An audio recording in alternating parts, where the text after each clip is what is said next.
좋아요, 구독! 그러면 저희는 첫 종목부터 구조를 해보겠습니다. DS 단석을 구조해 보겠습니다. 올해 마지막 공모주이기도 하고요. 3호 따따블의 주인공이었습니다.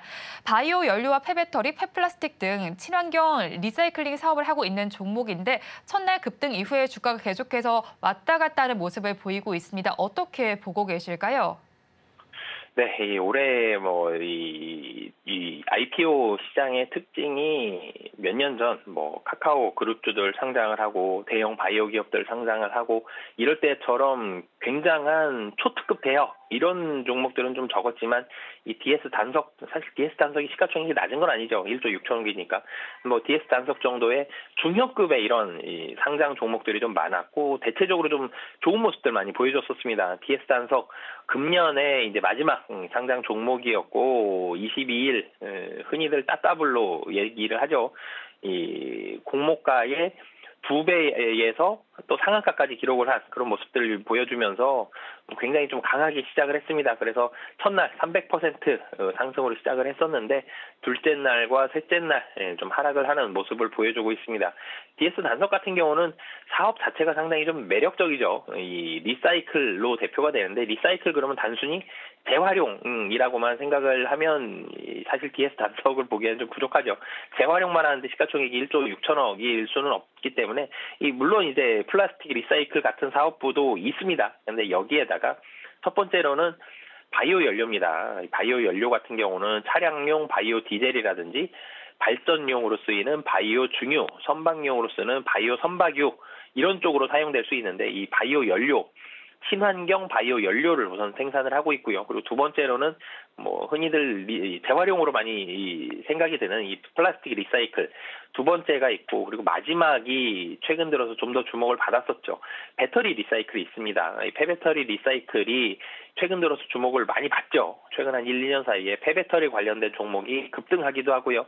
시장에서 주목도 많이 받고 전기차가 많이 생산이 됐고 많이 이제 도로 위를 돌아다니고 있는데 전기차가 그만큼 많이 다니면 다닐수록 폐배터리가 나중에는 많이 나올 거고요. 폐배터리 처리하는 것도 일입니다. 근데 여기에서의 재활용까지 할 수 있다면 리사이클을 할 수 있다면 쓰레기도 줄일 수 있고 여러 가지 희토류들을 비롯한 여러 가지 금속류들을 많이 추출해낼 수 있다는 점 이런 장점들이 있죠. 그러면서 폐배터리 관련된 종목들에 대한 이 관심이 높아졌었는데 여기에 이 DS 단석은 납배터리 리사이클링에 대한 경험과 노하우가 있습니다. 그러면서 2차 전지 리사이클링 사업을 준비를 하고 있습니다. 그런 부분들이 시장에서 주목을 많이 받았고요. 사실은 여기에서 매출액이 굉장히 많이 나오고 이런 상황이 아니죠. 이제 준비 초기 단계지만 리사이클링에 대해서는 한국에서 탑 클래스의 기술력을 가지고 있는 DS 단석이기 때문에 이런 기대감을 가지고 사실 상장을 시작을 했습니다만 항상 상장 초기에 이런 종목들이 나올 때에는 제가 자세히 말씀을 드리죠.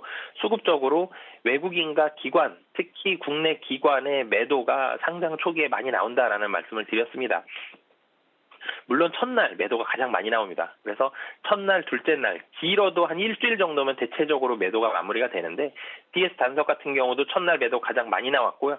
어제도 매도가 꽤 나왔습니다. 그리고 오늘도 외국인과 기관의 매도가 꽤 나오고 있는데 매도 금액은 분명히 줄어들 겁니다. 근데 이 매도가 다 줄어들 때까지는 수급적으로 불리할 수밖에 없죠. 매도와 매수가 맞서면 매도가 항상 유리하죠. 유리한 상황에 그 매도가 외국인과 기관에서는 계속적으로 나온다라는 점.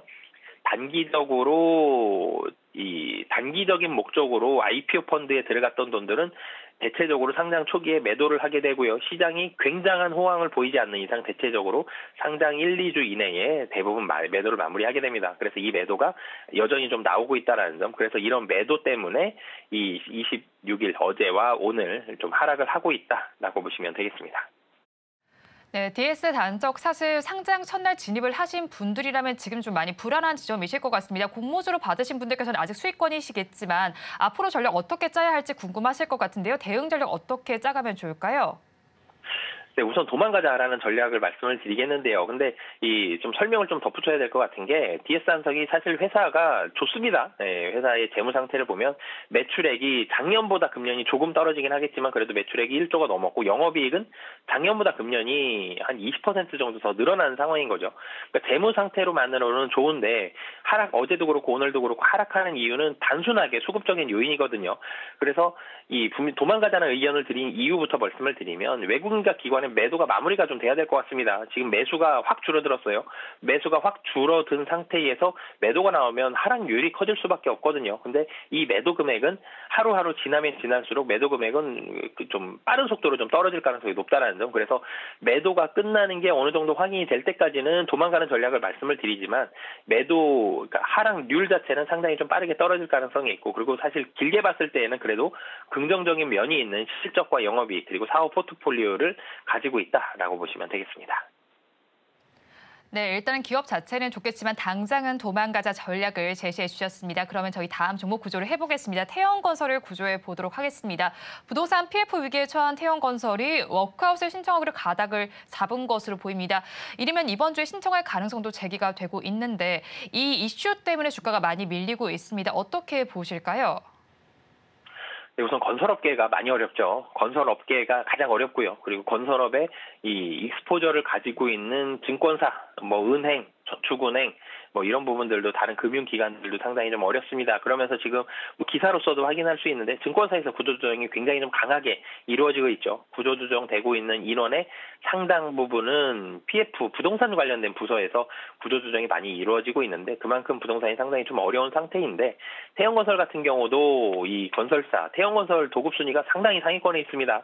예, 그럼에도 불구하고 이렇게 어려움을 겪고 있는 이유는 이 차입금이 문제였습니다. 보통 건설사들이 건설을 하게 되면 그 전에 시행사라는 게 있죠. 시행을 전체적으로 조율을 하고 있는 시행사가 있는데 시행사가 주관이 돼서 땅을 구입을 하게 됩니다. 건설을 할 땅을 구입을 하는데 이 땅을 구입할 때 대출을 받죠. 이게 브릿지 대출이다라는 대출이 있고요. 여기에서 이제 건물을 짓게 되는 향후에 지어질 건물과 사업성에 대한 담보로 PF 대출이라는 대출을 조달을 하게 되는데요. 이 대출 조달을 하게 될 때 PF 대출은 사실 미래의 가치를 당겨서 반영을 받는 거기 때문에 어떻게 보면은 좀 추상적인 부분이 있죠. 좀 더 리스크가 있습니다. 그래서 이 PF 대출을 해줄 때에는 가장 좋은 건 이 시공사의 이 연대 보증이거든요. 시공사가 시공을 보증을 하겠다, 이렇게 잘 짓겠다 이런 부분들에 대한 보증을 많이 하게 되는데 이 PF 대출에서 문제가 많이 생기고 있죠. PF 대출이 잘 안 돌아갑니다. 시공비도 많이 올라갔고요. 이자도 많이 올라갔습니다. 그러면서 PF 대출을 받았는데 대출금이 잘 상환이 안 되고 이자도 연체가 되고 이런 사업장들이 발생을 하게 되죠. 그리고 분양가도 더 올라가지는 못하고 있는 상황들.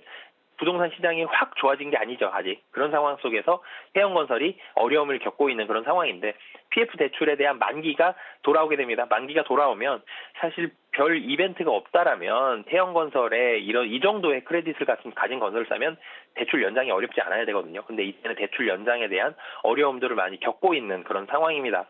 이 태형 인더스트리도 매각을 했고요. 그리고 다른 유형 자산들, 그리고 지분들까지도 매각을 할 계획을 가지고 있고 매각을 진행을 하고 있습니다만 PF 대출에 대한 규모가 워낙 좀 크기 때문에 태형건설 부도 얘기가 계속적으로 나오고 워크아웃 얘기 나오고 이런 얘기들이 나오고 있는 이유는 PF 대출에 대한 규모가 너무 크다라는 점. 그렇기 때문에 지금 PF에 대한 분위기가 조금 완화될 때까지는 태형건설 이 채권단의 이런 PF 대출 만기로부터는 자유롭기는 좀 힘들다.